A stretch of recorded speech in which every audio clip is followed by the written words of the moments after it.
बैठे ही रहे, खड़े हो जाए।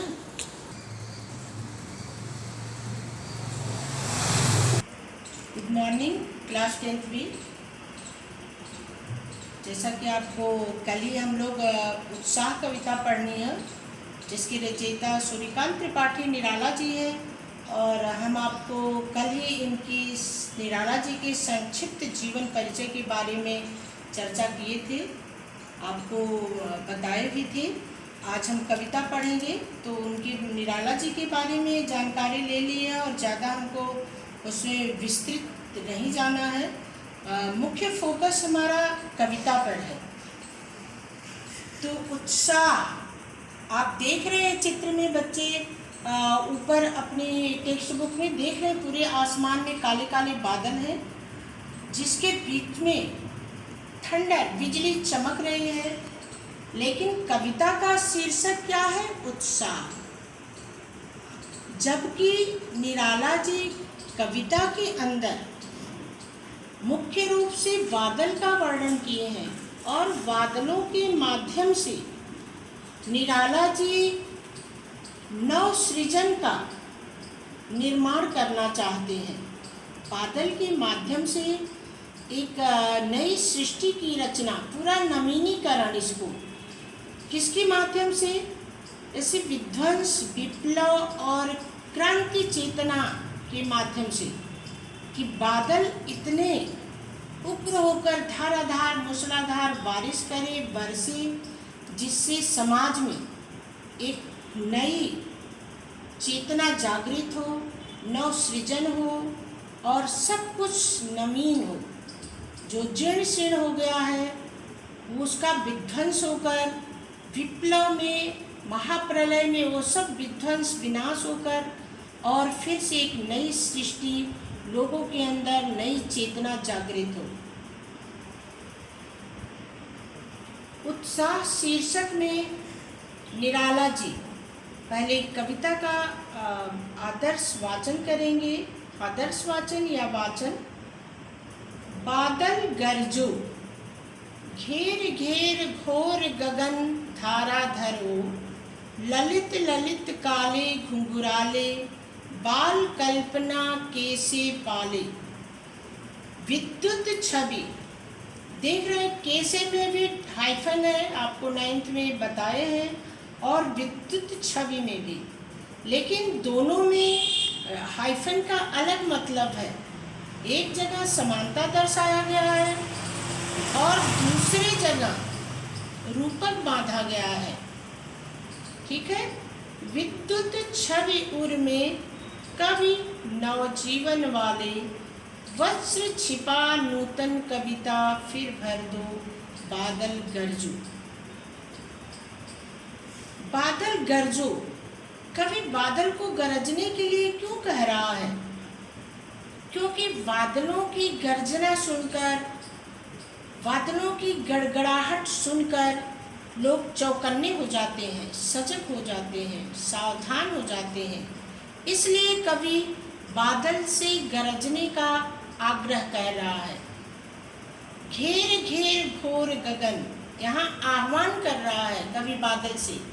वैसे हम पहले भी चर्चा किए हैं कि यह एक उत्साह आह्वान गीत है। तो कवि कह रहा है कि पूरे आसमान को घेर लीजिए, घेर कर धाराधर हो। धाराधर, धाराधर आप देख रहे हैं, ब्लैक बोर्ड पर लिखे हैं धाराधर, बादल। ठीक है। तो धाराधर, ये धाराधर बादल। तो कवि कह रहा है कि हे बादल, पूरे आकाश को आप आकर घेर लीजिए और ललित ललित काले घुंघराले। ललित माने पता है सुंदर होता है, काले घुंघराले किस लिए कहा है कवि? क्योंकि इसमें दूसरी पंक्ति से इसका संबंध है। बाल कल्पना कैसे पाले।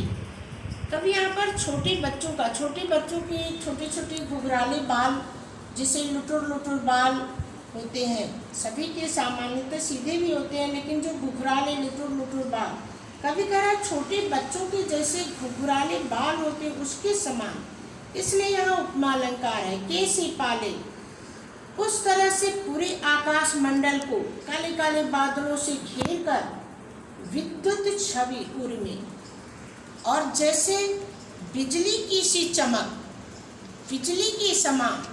और बिजली चमकती है तो देखते हैं प्रकाश हो जाता है।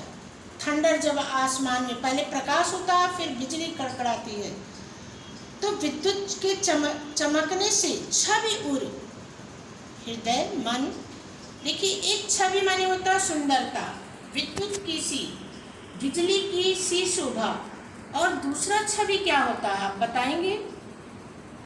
यस, स्थान, स्टेटस। कहते हैं कि समाज में उनकी छवि बहुत अच्छी है, उनका स्टेटस, उनका रुतबा, पद।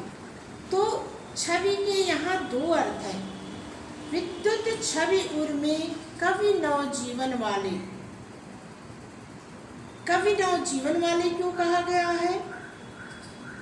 क्योंकि संसार को नया जीवन देने वाले, अपनी भावनाओं में वज्र छिपा, जो संसार को एक नया जीवन अपनी कवि रचना के माध्यम से एक नया जीवन सृष्टि में नवीनीकरण करने के बार बार कवि मुख्य रूप से इसमें विध्वंस, विप्लव और क्रांति चेतना बादल के माध्यम से लाने की कोशिश कर रहा है। तो हमारे हृदय में जो बिजली की सी शोभा, यानी विद्युत चमकने पर जो हमारा मन एकदम प्रकाशित हो जाता है, कवि निराला जी कह रहे हैं कि नवजीवन, पूरे संसार को एक नई चेतना, नवीनीकरण, नई चेतना, नया उमंग भरने वाले, नया जीवन देने वाले वज्र छिपा नूतन कविता, जिससे कि हृदय में वज्र के समान भीषण उत्साह। उत्साह की तुलना किससे की है? वज्र जैसे जो फौलादी हो, जैसे भारतीयों के सीने फौलादी होते हैं, उस तरह एक फौलादी वज्र जैसा उत्साह भर दो अपनी नई कविता, नूतन कविता फिर भर दो। कविता के माध्यम से ही कवि नया जीवन प्रदान करने वाले अब अंदर पूर्व में, हृदय में वज्र जैसा उत्साह आप भर दो, फिर भर दो बादल गरजो। देखिए, कविता में बार बार बादल गरजो, बादल गरजो, बादल गरजो कह के कवि क्या जताना चाहता है? वही कि बादलों की गड़गड़ाहट के माध्यम से आपको पूरे समाज को चौकन्ना करना, उनके अंदर एक जोश भरना, एक उत्साह भरना। विकल विकल उन्मन थे उन्मन, विकल व्याकुल, उन्मन अनमनापन, उन्मन उन्मन अनमनापन। आप देख रहे हैं कि जैसे बहुत प्रचंड गर्मी में क्या मन बड़ा अनमना सा, इस समय भी, वर्तमान समय में भी आजकल समसामयिक बहुत अनमना सा है। सारी जगह वर्षा हो रही है, पर यहाँ पर बहुत ही गर्मी, उमस है। तो उसी तरह से उन्मन, मन क्या है कवि का?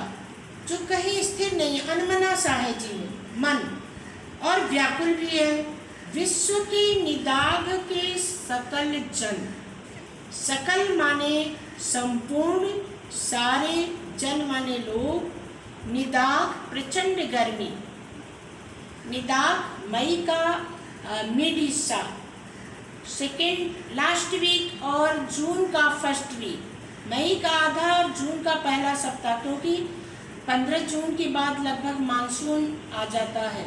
तो वो जो प्रचंड गर्मी, चैत बैसाख ज्येष्ठ, लोग कहते हैं ज्येष्ठ की दोपहरी, तो जो जेठ की गर्मी और मई आधा जून, मई जून की गर्मी होती है, उसको निदाग कहते हैं। पूरी संपूर्ण पृथ्वी तवे की समान चलती रहती है, और उसमें पृथ्वी पर रहने वाले लोग भी, क्या मनुष्य, जीव जंतु, पेड़ पौधे, घास, तिनका, तृण, सब परेशान हो जाते हैं तपती गर्मी के कारण। आई अज्ञात दिशा से अनंत के खंड। इसमें कवि आग्रह आह्वान कर रहा है कि अज्ञात अनजान दिशा से हे बादल एकाएक आकर, अनंत जिनकी गिनती न हो, आसमान को तुम ढक लो अनंत के घन, जिसकी गिनती न हो, अनंत बादल आकर पूरे आसमान में आसमान को घेर लीजिए, नभ मंडल को घेर लीजिए, तप्त धरा जल से फिर। और यहाँ पर जो निदाघ तप्त धरा है, तप्त धरा एक तो पृथ्वी धरा प्यासी है, एकदम तप रही है गर्मी से प्रचंड, उस पे रहने वाले जन सकल जन लोग तप रहे हैं। और दूसरे अर्थों में तप्त धरा का अर्थ पीड़ित जन, जो पीड़ित दुख से, पीड़ा से, शोषण से जो पीड़ित है, जल से फिर शीतल कर दो। यहाँ जल का अर्थ सामान्य रूप में प्रचंड गर्मी के बाद देखते मानसून आता है, बारिश होती है तो संपूर्ण पृथ्वी शीतल हो जाती है। वैसे ही कवि कह रहा है कि जो तप्त धरा दुखी पीड़ित शोषित जन है, उसको अपने जल रूपी शांति सुख जल बरसाकर उनके अंदर शांति सुख का अनुभव कराइए, शीतल कर दो, शीतल कर दो।